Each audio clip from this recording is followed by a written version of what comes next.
Welcome back to the channel, everyone. It's always a pleasure to have you here. If you're new to our community, a warm welcome. We are so happy you've joined us, and for those of you who have been following us for some time, thank you for your continued support. Your presence means so much to us as we continue this journey of spiritual growth and self-awareness together. Today, we are going to delve into one of the most profound concepts in Buddhist philosophy, the idea of self, or more accurately, the illusion of self. This is a topic that touches every one of us, yet it's something many of us rarely explore in depth. But when we do, it has the potential to transform the way we experience life itself. What is that self? What do we mean by ego? And why is it that letting go of the ego is considered the deepest form of freedom? In today's video, we are going to explore this concept from a Buddhist perspective, and I share with you why understanding and releasing the illusion of self is the key to true freedom. By the end of this video, you'll have a much clearer idea of what it means to break free from the constraints of the ego, and why doing so is the ultimate form of liberation. The illusion of the self. What is the ego? In our everyday lives, we experience the world through the lens of our personal identity, who we think we are, what we believe, and how we relate to others. This self is what we often refer to as our ego, the idea of me that we hold on to so tightly. But according to Buddhist teachings, this sense of self is nothing but an illusion.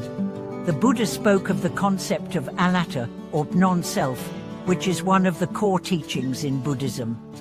This teaching states that there is no permanent, unchanging self within us.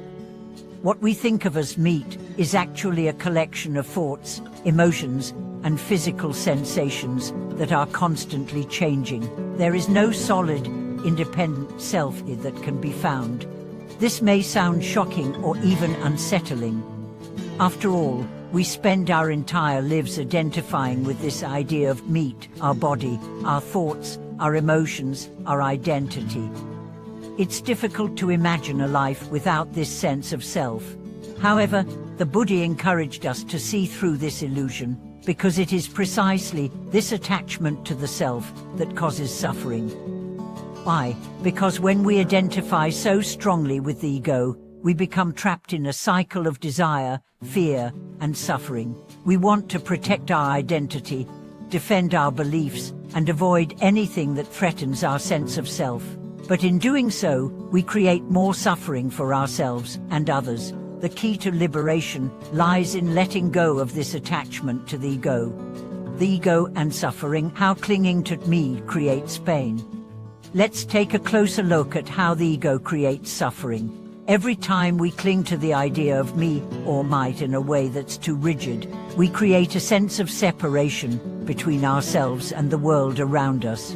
We start to view others as different, other, or even threatening to our sense of self. This separation leads to feelings of anxiety, fear, and insecurity. For example, when someone criticizes us, our ego might react defensively, wanting to protect our reputation, our image, or our self-worth. We might feel hurt or angry because our identity feels threatened. Similarly, when things don't go the way we want, we might experience frustration or disappointment as we cling to the idea that things should be different. This attachment to the self creates a cycle of dissatisfaction as we constantly chase after things to validate our ego and avoid anything that might undermine it. The Buddha taught that all of our suffering rises from this attachment to the self. We constantly try to control everything around us in order to protect this fragile ego, but in doing so, we only reinforce the illusion of separateness and suffering. When we let go of the ego, however, we can experience true freedom.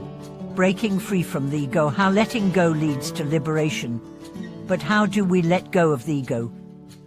This is where the path of spiritual practice comes in. Buddhist practice is not about eliminating the self entirely after all. We are still living beings with our own experiences and emotions. The goal is to see through the illusion of the self and recognize that we are not the ego, but rather we are interconnected with all beings. One of the most important practices for letting go of the ego is mindfulness. Through mindfulness, we begin to observe our thoughts, emotions, and reactions without getting caught up in them. We learn to see that our thoughts and emotions are not past, they are just temporary states that come and go. By observing them without attachment, we can slowly begin to loosen the grip of the ego. Another essential practice is meditation. Meditation helps us cultivate the inner stillness and clarity needed to see through the illusion of the ego. When we meditate, we learn to quiet the mind and let go of the constant stream of thoughts that define our sense of self. As we sit in silence, we begin to experience a sense of spaciousness and freedom, free from the need to protect or defend the ego. Through these practices, we begin to realize that the self is not something solid or permanent. It is like a mirage, something we perceive, but it doesn't truly exist. This realization is incredibly liberating because it frees us from the cycle of desire, fear, and suffering that comes from clinging to the ego. The deeper state freedom, living without attachment to the ego.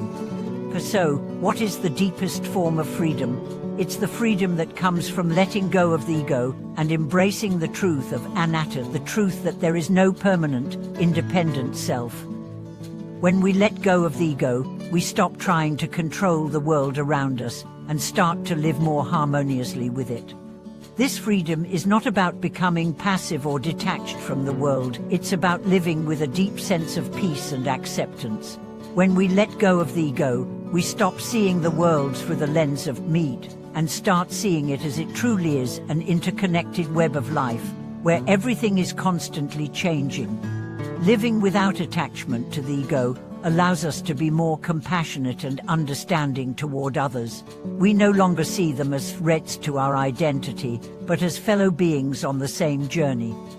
We can relate to others without judgment or competition, which creates more harmonious relationships and a deeper sense of peace within ourselves. True freedom in action, letting go of the self in daily life. In our everyday lives, letting go of the ego can look like many different things. It means letting go of the need to always be right, the need for validation, and the need for control. It means accepting things as they are, without trying to manipulate them to fit our desires or expectations. For example, when we experience a difficult situation, we can choose to respond with mindfulness and compassion rather than reacting out of ego. Instead of getting defensive or angry, we can pause, reflect, and approach the situation with a sense of openness and curiosity. This is the practice of letting go of the self in action. Similarly, when we interact with others, we can choose to listen deeply and empathetically, without the need to assert our own opinions or prove ourselves. We can cultivate a sense of humility, knowing that we are all on the same path, and that no one is more or less than another. This is how we live the teachings of non-self in our daily lives. Conclusion: the path to true freedom. In conclusion, breaking the illusion of self is not just a philosophical concept, it is the key to true freedom. When we let go of our attachment to the ego, we are free from the endless cycle of desire, fear, and suffering. We begin to experience life more fully, with greater peace, clarity, and compassion. The practice of letting go of the self is not an easy one, but it is the most profound freedom we can achieve. Through mindfulness, meditation, and compassionate action, we can gradually release the grip of the ego and experience life as it truly is, interconnected, fluid, and free. Thank you so much for joining us in today's video. I hope this discussion of breaking the illusion of self has brought you deeper insight into your own spiritual path. Please share your thoughts and experiences in the comments below. How have you experienced the letting go of the ego in your own life? If you found this video helpful, don't forget to like, subscribe, and share it with others. Your support is greatly appreciated, and it helps us to continue creating content that can guide you on your journey of spiritual awakening. Thank you for watching, and I look forward to seeing you in the next video.